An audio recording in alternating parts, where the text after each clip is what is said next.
You know, 1989 was a big year for moviegoers, as would be later named the Year of the Bat. Though when you really do think about it, not too many comic book adaptations really hit their stride.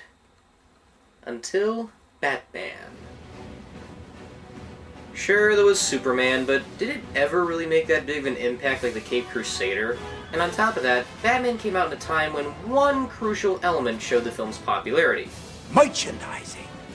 Merchandising? What's that? Merchandising. We put the picture's name on everything. Merchandising, merchandising, where the real money from the movie is made. Batman got a bigger push with the public with its never-ending toy line and marketing that was very much in your face. Even when they were advertising the home video release, they went as far to address that if you didn't have this movie in your stocking, or under the tree on Christmas morning, it would be a fate worse than coal itself.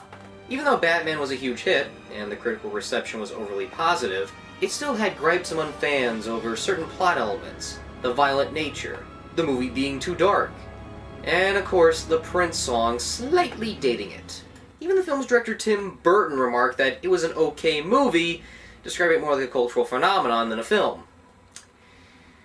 But when it came time to do the sequel, viewers had no idea what they were in for.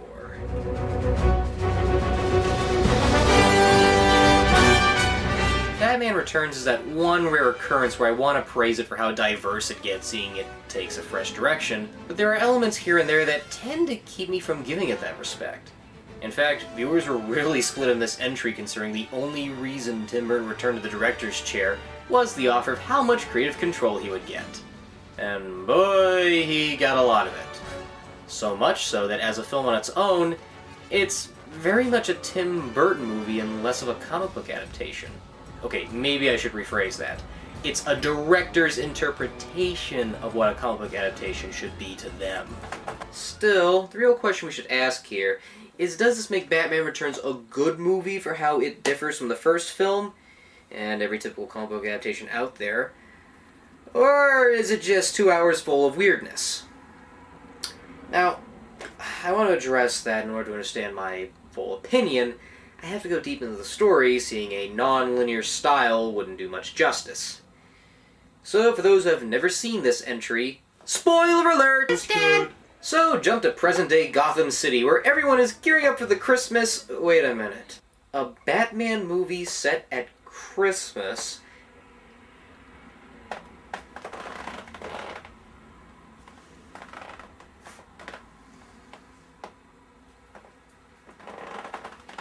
A moment.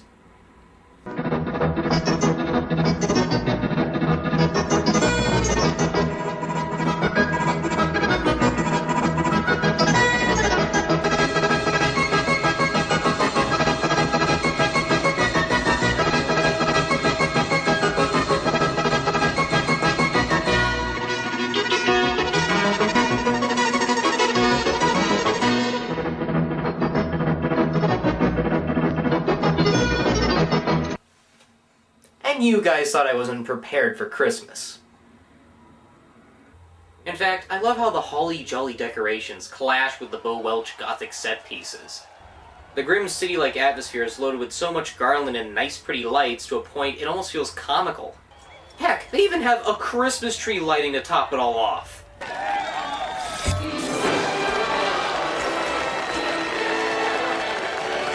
You know, maybe critics and viewers were wrong about this one. I see no darkness or violent imagery here. Oh look! A giant gift box! Which I'm sure will be full of joy and...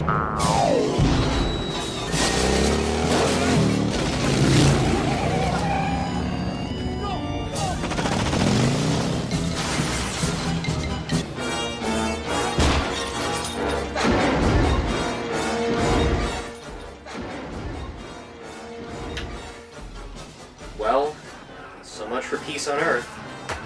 But before we get to that slice of insanity, let's jump back a bit as we get introduced to our real villain of the evening. This is Max Schreck, played by Christopher Walken, who is very much every depiction of the stereotypical power-hungry businessman cliché. And I mean every depiction. He keeps talking about wanting more power for a power plant he wants to create. Max, all our studies show us that we've got enough power to get us into the middle of the next century. Your analysts are talking growth at 1% per annum. That's not growth. That's a mild swelling. Will do everything in his grasp to see his plan come to fruition. I have enough signatures from Shrek employees alone to warrant a recall. That's not a threat, just simple numbers. And downright sexist. Afraid we haven't properly housebroken Ms. Kyle. In the plus column, though, she makes a hell of a cup of coffee. The only cherry missing to this overpacked sundae is cold-blood murder. But let's be thankful they have not gone down that road. Yet. Now, the main problem I have with the Max Shrek character is that he's uninteresting on paper. Just a typical business tycoon that's looking to drain Gotham for every ounce of energy. Nothing new. Which is a shame because he acts more of a plot element than the three-dimensional character. And the weird part is that in most of the trailers and TV spots, his character is not mentioned or rarely seen. So going into this movie, with the marking's implication, we think the Penguin and Catwoman are the real conflict, when they are not. I want to say it's clever advertising, but it just makes the story more confusing. I'll get to that more down the road, but here I best talk about the face that launched many children screaming in terror down the aisles. I believe the word you're looking for is...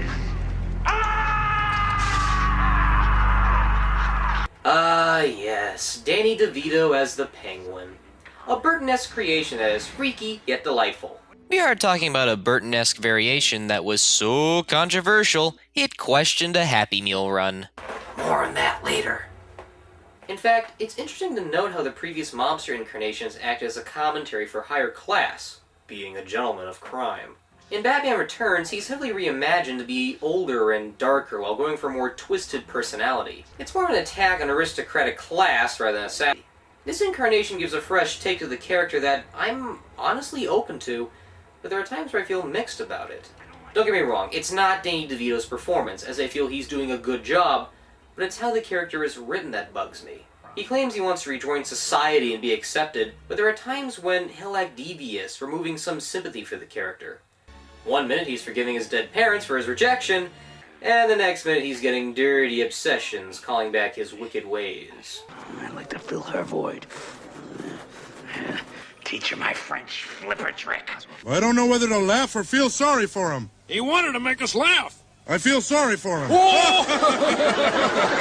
But again, under all that Stan Winston makeup, DeVito saves the role by playing up the sickening nature for dark comedy rather than being serious about it. You can really tell he's giving it his all, knowing how good of an actor he is, and is having fun with it. I really got to eat a lot of raw fish. I always liked sushi, but this was really spectacular. God, my mouth is watering. What time is it? That is questioning exactly his definition of fun. But he's not the only one hamming it up here, as Michelle Pfeiffer is on board to play Selina Kyle, aka Catwoman. And let me just say, the character arc she goes through is strange, yet interesting. She starts off as the nerdy office assistant working for Max, and at first, it goes with the usual cliche of the typical weak female. Heck, even in danger, she has to rely on Batman to save her. You missed. But what makes Selina interesting is just how tragic her lifestyle is. And it's complete with an apartment that looks like it was decorated by Audrey from Little Shop of Horrors. How can anyone be so pathetic? Yes, to you I seem pathetic, but I'm a working girl. Gotta pay the rent. Oh, please. You got it lucky. Have you seen what Melanie Griffith has done lately? But all that changes when she finds out about Max's plan to suck all the energy from Gotham City with his power plant. And well, just watch. I mean, it's not like you can just kill me. Actually, it's a lot like that. Huh? Huh? Oh. You know, for a second there, you were 1 inch away from being...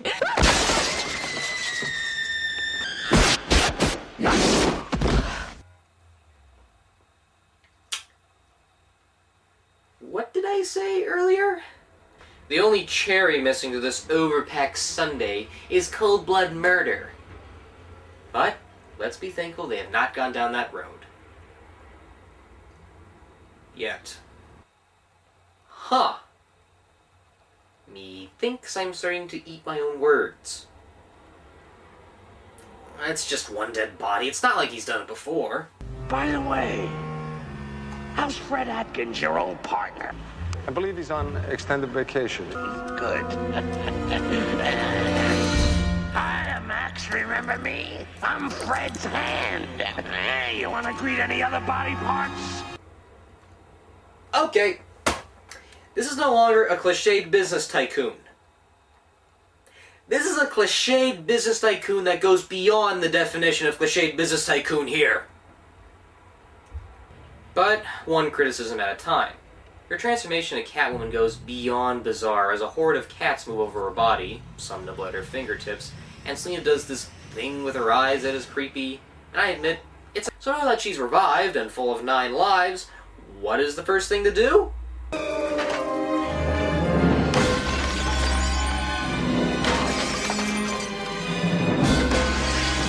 Trash your apartment in a fit of rage. Like you do. To be honest, this scene always struck me as odd and unnecessary. I can understand the trigger for all this, seeing it's an advertisement for Max Shreck's business, but where it leads into feels like overkill and forced.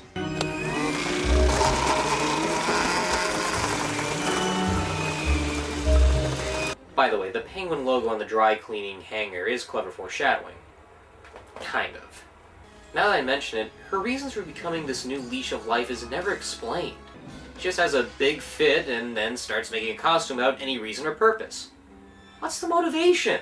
Did one answering machine really send her off the deep end? And don't get me wrong, I'm fine with dark transformations, but Selina's transition into her alter ego is so over the top, it's borderline funny. The Malibu Barbie dream house must die! And thus Catwoman is born as a vigilant that is stuck between fighting off criminals and duking it out with Batman. At first, she's a really confused character as it becomes hard to see if this kitty is a villain or just an anti-hero. It's not till midway we start to catch on to the idea that she has a personal agenda and not completely evil. Though not good in terms of morality, but her love-hate relationship with Batman keeps her character entertaining. Rather than have a normal conversation, we often see them fighting out their romance in sappy dialogue, which is a tad clever as it plays where they stand, seeing Batman as noble, while Catwoman thinks otherwise. Who are you? Who's the man behind the bat? Maybe you can help me find the woman behind the cat. Is it guilty to say I can see Helga from Hey Arnold playing this role in the future? Soothe his fevered brow. Oh, my poor lost sweetheart. And yet I hate you. And yet I love you. And yet I hate you. Oh, and apparently she has a dual role, much like Bruce Wayne, but it's more psychological. Once she becomes this newfound personality, she snaps at anything considered offensively feministic, or goes back and forth being the strong female and the weak damsel. It's a strange character trait that makes us wonder if Selina is using this as a split personality, or as a mental trigger. Unfortunately, this doesn't pay off in the end, as we are left to wonder if she's all there, or just cat lady crazy. Now we've gone over the penguin, the cat, and the walk-in. That just leaves us with the bat. And the main problem with Batman Returns. Because so much time is devoted to our antagonists and anti-heroes, that little is said of Bruce Wayne and his crime-fighting alter ego. I guess you could argue that the first film was centered on him trying to find a balance with the people of Gotham City, but there's a direction they go down in the sequel that could have been expanded on. Is Batman an Avenger or a leader? Think about it. We've seen him fight off the city's baddies and helped out Gotham before, so does that make him an effective hero, or just an exterminator?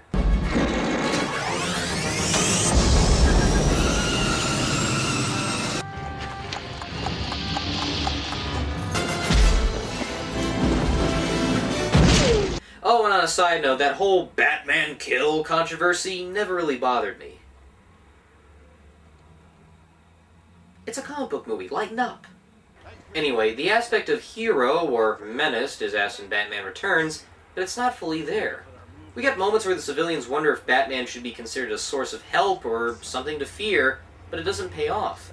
I'll go into more detail later on, but there are moments when Bruce is unsure if his heroic acts are helping the town or warding off disturbing beings like himself. This could have been something interesting to look into, but with so much attention on a freaky fish and a confused feline, it leaves something to be desired. Still, it's not like something of this extent was to be planned. Like a bat donation, or bat drive, or Batman merchandise store?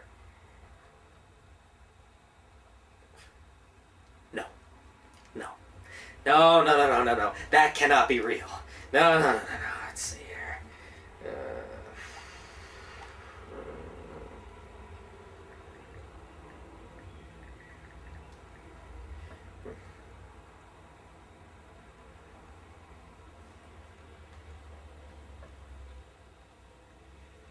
Holy cash cow, faithful viewers!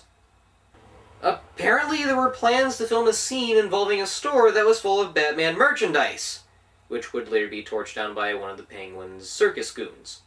Though for some reason it was replaced with a generic toy store to be set on fire instead. Now I know this isn't in the movie, but it has to be discussed, seeing it was recently discovered thanks to 1989batman.com and was part of the original script. On one hand, the fan in me is ecstatic! I mean, think about it! A Batman store in Gotham City! Complete with t-shirts, posters, an arcade game with Bruce Wayne's face on it, and... is that Robin? Regardless, this is so cool! I mean, think of the endless possibilities here! Bat lunchboxes, bat coloring books, bat dolls, Batman baseball caps, not like that one, but you get what I mean. Even bat sleds! But, on the other hand, it means something else. You see, Tim Burton was annoyed with how aggressively marketed the first film was, to the point he wanted to hide under a boulder. And I don't blame him, seeing how big of an event film that was, and obviously this is a way of expressing it. Making it painfully obvious to the point we ask if Gotham is that obsessed with Batman, to the point they slap his face on a t-shirt, or it comes off as something controversial as... And speaking of commercialism, here are some nice nostalgic goodies to remind us just how epic our childhoods were. In short, commercial break. Hello. Gotham Corner Store? Yes, we seem to be down to our last Diet Coke. A gentleman is on his way to pick some up. Just look for a black car. No, this black car will be rather difficult to miss. And by the way, the gentleman is usually in quite a rush. Just for the taste of it, Diet Coke! News alert. Someone is stealing Gotham City's power supply. Danger of citywide blackout. When you want a Diet Coke, you want a Diet Coke.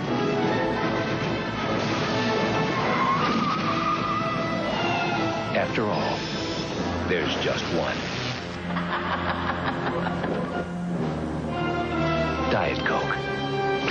Just for the taste. You know, there's an old saying that goes that with great power comes great responsibility. But in the case of Batman Returns, with well-developed characters, a better story is needed. In subplot corner number 1, we get the Penguin's ascent from the sewers to the city, which could have been more effective if he didn't plan to blackmail Shrek, seeing how many environmental crimes he has done. But as the Penguin starts to become familiar with his birthright, seeing his name is Oswald, he starts to become the talk of the town for his tragic story, and respected for his plea to be treated as human than animal. Don't need hands as long as you got heart. My heart is filled with love. I feel 5 feet tall. He's like a frog that became a friend. Nice. Yeesh. It reminds me when we treated Oprah like a goddess in the 1990s. Please! It was just a metaphor. And with a bird being the toast of it all, Max literally takes him under his wing to become the next mayor. What? Max, Elections happen in November. Is this not late December? Hey, logic in a Tim Burton movie. That's rare these days. Yeah, remember that power plant Max wanted to build? Well, seeing the mayor of Gotham City denies his plans, Max plans to use the Penguin as a candidate to run against him in hopes of impeaching. This sort of makes sense. That is, if the power plant idea didn't fade into the background so we could focus on the rest of the movie, thus removing Max Shreck's driving force in the process. Thus, the sushi-munching fiend unleashes his gang of circus thugs to rattle up the mayor's sign of safety and use it as a crutch to get him out of office. Though, to be honest, watching the Penguin's reluctance and later joy about being the head of Gotham City leads to some really funny scenes. In fact, they're probably one of my favorite parts of the movie, seeing someone so deranged attempts to be PC. Here. Wear a button. Let me just get it on there. And yes, he actually groped a supporter. Don't believe me? Here's proof. I can really get into this meta stuff. It's not about power. It's about reaching out to people, touching people, groping people. Now, if I can only live the life of Hugh Hefner and have truly a flock of my own to feather with.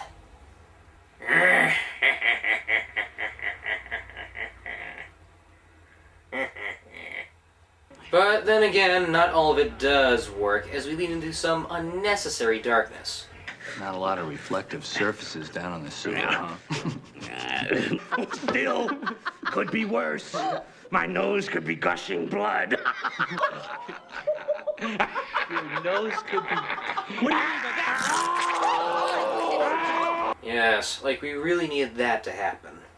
It's obvious this movie wasn't meant for a younger crowd, but Warner Brothers wanted something marketable. That is, if it wasn't already uneven between surreal lightness and bizarre dark. Even parents got up in arms over McDonald's Happy Meal run, as they felt it advertised kids to see such a dreary and intense movie. Instead of ending the Happy Meal tie-in, it kept going on in September, as one spokesperson from McDonald's commented, the objective of the Happy Meal program was to allow young people to experience the fun of Batman the character. It was not designed to promote attendance at the movie. Okay, then why have the name of the film on your advertisements in this case? And can you really blame the parents' concerns with scenes like this? Just the pussy I've been looking for. The second half of the movie does start to pick up a bit with Penguin and Catwoman planning to frame Batman. It's such an interesting concept that makes you wish it was the entire story for the movie. But then again, seeing how much origin story setup we have, there's just only so much you can cram in. So, the Ice Princess of Gotham gets kidnapped and set up so Batman is to blame.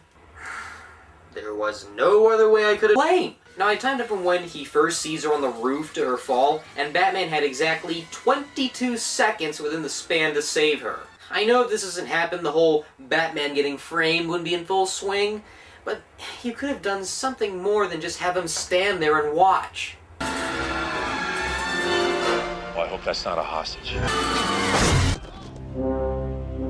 Oh, and to add more salt to the wound, the Penguin manages to hack into the Batmobile to make his own Grand Theft Gotham. But how he does it is ludicrous than anything we've ever seen.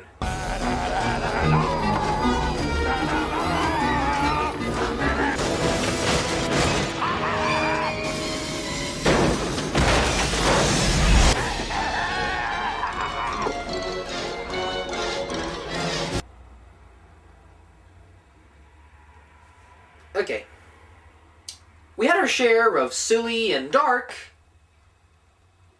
but this just takes the cake! The idea of controlling the Batmobile by means of a kiddie ride is by far the strangest thing you will ever see in a comic book movie.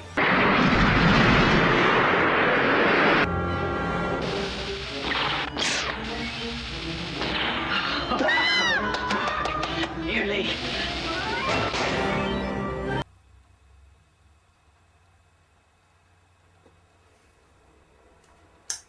And I withdraw my comment. Besides, it's a fun scene because of how much Danny DeVito doesn't hold back and how intense it gets. But then again, maybe it would have made a whole lot more sense if it wasn't so goofy, like maybe he uses a remote control instead of a toy for toddlers, and it would have made even more sense if that existed, but I digress. But we wouldn't have Bruce being able to get a recording of the Penguin badmouthing Gotham, so he can ruin his reputation. You gotta admit, I played this stinking city like a harp from hell.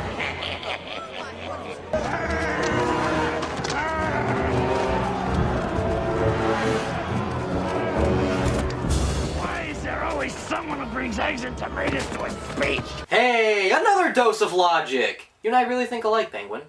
In fact, let's back up for a second and question just how Gotham citizens are the most easily led folk. You'll never get a chance to settle up with them, huh? You're violating the First Amendment, abridging the freedom of the press. Hey, fat man, push the princess!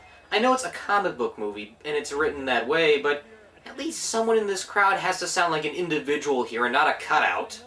Yes! We're all individuals! You're all different! Yes! We are all different!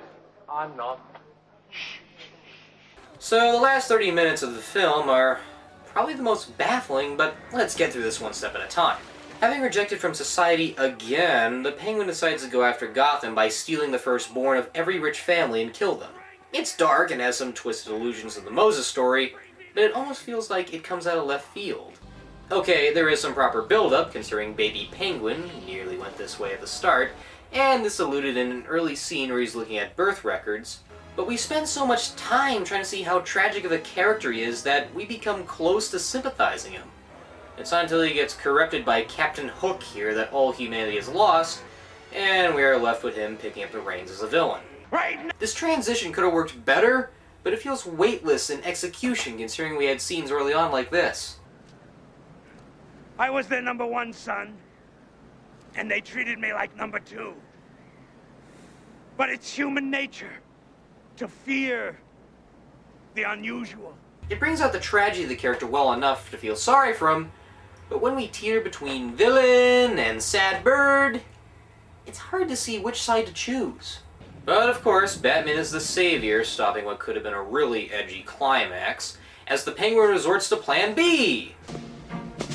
My dear Penguin, we stand on a great threshold. It's okay to be scared. Many of you won't be coming back. Thanks to Batman, the time has come to punish all God's children. Now, on one hand, this is cool. Penguins with frickin' missiles attached to their little backs. On the other, it's really silly when you have to consider they have to blow up Gotham City.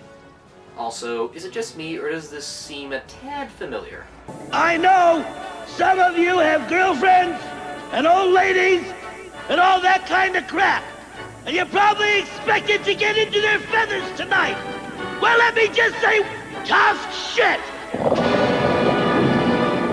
And another reason to why this doesn't work is how we don't see Gotham reacting to this. Batman saves their butts not once, but twice in one stroke. And no one is noticing it? How's that possible? Holy batshit, man! A bunch of penguins with missiles on their backs are about to destroy your city! Check it out! Do you mind? I'm trying to watch my favorite Christmas special. Mr. 10 below, friends call me Snow Miser. So after one subplot gets dispatched, all along with a few miniatures in the process, we still have some business to finish with Shrek, who appears to be on Catwoman's hit list. Oh right, I forgot to mention, the Penguin kidnapped him earlier because he offered himself to. Which is weird, seeing the Feathered Fiend was going to kidnap his son, and I think that would have been better justice. Okay, you got a point.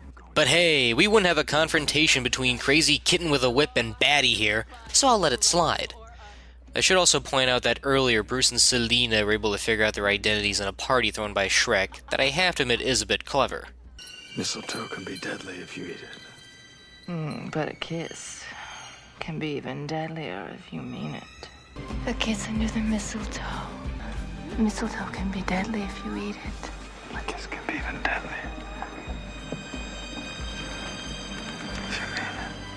Throughout Batman Returns, Selina acts almost soft around Bruce, seeing how much he respects her. But when he is Batman, she sees him as ventilation for her frustration. Again, that makes us question if this is Selina donning a new personality, or is her old self still there? This is truly prominent later when she wants to kill Max, but Batman gives her an alternative. Let's just take him to the police. Then we can go home. Don't you see? As killers. I get what they're trying to do here, but it doesn't work seeing how little developed it feels. Catwoman is confused between being vigilant and devious, that it not makes her unsure of what side she wants to be on, but even with viewers too. If she was doing this all out of revenge for her boss, it would make sense. And I know there are moments where they do build up to it and make allusions here and there, but then she switches sides and works for the bad guy when she should have had a clue to who she was working for. Unless if she was unaware of it at the time, but can you really blame her? But hey, maybe some poetic justice will save this. How about a kiss, Santa Claus?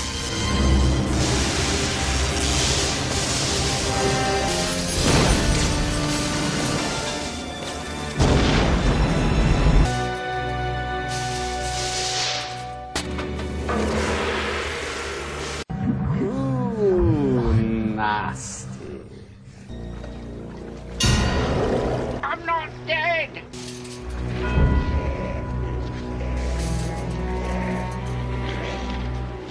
I feel fine! I feel happy! I feel happy! Oh, and the penguins act as ball bearers and have a funeral. They were treated well by their master in means of a suicide mission, so why not? But I will admit, the tone is not soured too much, as we do get an ambiguous conclusion to if Selena Kyle lived or not. It's short, but at the very least makes up for the last minutes of depression we just got crammed into our eye sockets. Well, come what may. Merry Christmas, Mr. Wayne. Goodwill toward men. And women. And after a setup for a spin-off that will never happen, our movie ends. You know, the more I think about this entry and all the gloomy tragedy and misery we had to endure, I'm starting to wonder what the original script idea would have been like, seeing it had the Penguin and Catwoman going on a treasure hunt. Sounds fun! While Batman Returns was a financial success, it wasn't with moviegoers. Or fully appreciated in this case. There were those who loved this one for how it pushed the edge, but then you had those that just saw it as a big mess. The story's all over the place, character moves go left and right, while the whole tone shifts between campy and unnecessarily dark. It's just a straight-up Tim Burton movie with his signature strangeness, and there's no denying it. But it all goes back to my original question. Does that make a good sequel for all it does different, or does it fail? Personally, I think it depends on taste. For me, I do enjoy it, but for different reasons. I like the visual aspect a lot, seeing the Christmas setting is set against the Gothic architecture, and how much model work was rarely done in the 1990s. I do admire some of the dark quirk, even when most of it doesn't work, and you can tell at times everyone is having a good time seeing they're in a Batman movie. I just wish I had a stronger story to go with, seeing Danny DeVito and Michelle Pfeiffer play their parts so well. And despite Michael Keaton not having much to work with, he tries to take the character of Bruce Wayne in a new direction, even if we already know the character well enough. Or at least, that is what Tim wants us to think with the direction he takes the sequel in. I find this one hard to recommend, not for its clash between dark and surreal nature, but for how problematic the story is. I'd say if you want a movie that takes the idea of an outcast seeking revenge really serious, something like The Crow would be more up your alley. As for me, this is between guilty pleasure and a personal favorite. But not favorite film's favorite, that would just be too much. Even though Batman Returns is not a must-see, it's still worth checking out if you want something less grounded in reality and more of a comic book movie. While it's more of a Tim Burton film at heart, it has some entertainment value. Still, it's entertainment value that can leave you feeling empty, seeing it set at Christmas, and I gotta think of something to perk up my spirits. Maybe a little get-together, or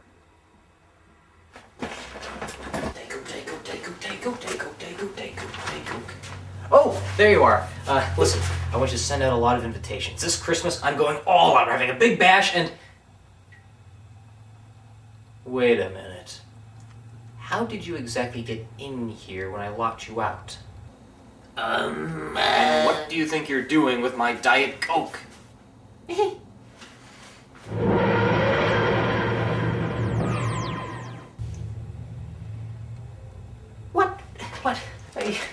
go? Is he above my hair in a million pieces?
Face to face, I greet the cast.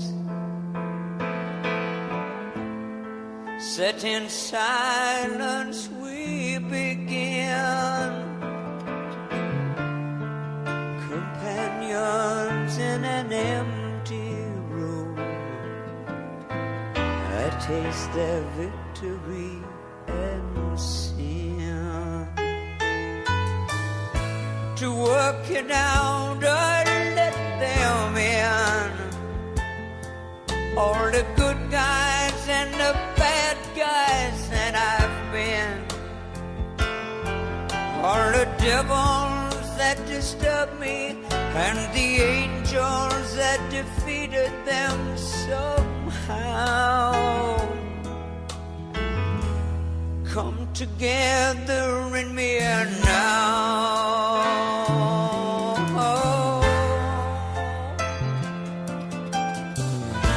A tale of beauty and the beast.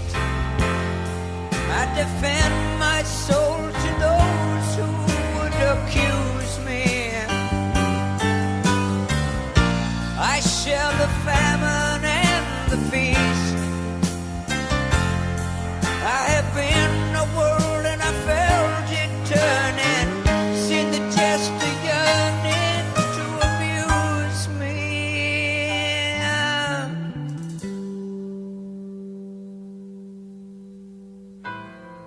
Like a circus on parade, seldom close enough to see. I wander through an angry crowd, wonder what's become of me. To work it out, I let them in. All the good guys and the bad guys that I've been. All the devils that